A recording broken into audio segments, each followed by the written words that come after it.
উদ্দেশ্য ছিল একটা গণতান্ত্রিক পরিবেশ সৃষ্টি হবে, গণতান্ত্রিক প্রক্রিয়া চালু হবে, যেখানে ঐক্যমত হবে, সেটা সমাধান খুব সহজ।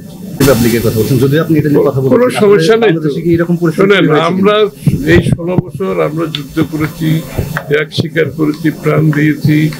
বাংলাদেশের মানুষ, 16 কোটি মানুষ এর আন্দোলনের মাধ্যমে শেখ হাসিনাকে, স্বৈরাচারকে বিদায় করার উদ্দেশ্য ছিল একটা গণতান্ত্রিক পরিবেশ সৃষ্টি হবে, গণতান্ত্রিক প্রক্রিয়া চালু হবে, বাংলাদেশের জনগণ তাদের স্বাধীনভাবে কথা বলতে পারবে, দল গঠন করতে পারবে, তাদের মতামত প্রকাশ করতে পারবে, তাদের মতামত জনগণের কাছে নিয়ে যেতে পারবে।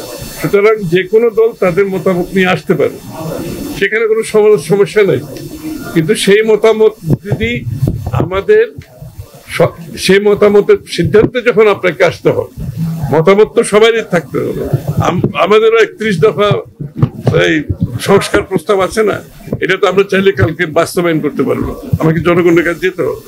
সুতরাং যেখানে সকলের মতামত থাকবে, কিন্তু যেখানে ঐক্যমত হবে, সেটা সমাধান খুব সহজ।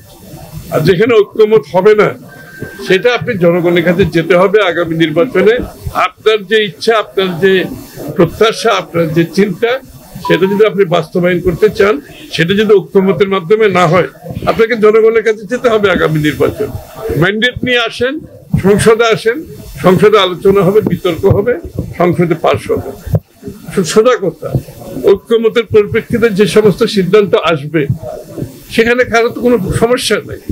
কিন্তু আমি এটা প্রস্তাব করছি, এটা হতে হবে, এটা করতে হবে, এই ধরনের মন মানসিকতা যদি থাকে, তাহলে তো আমরা আবার শেখ হাসিনার কথা মনে করে যাই, তাই না?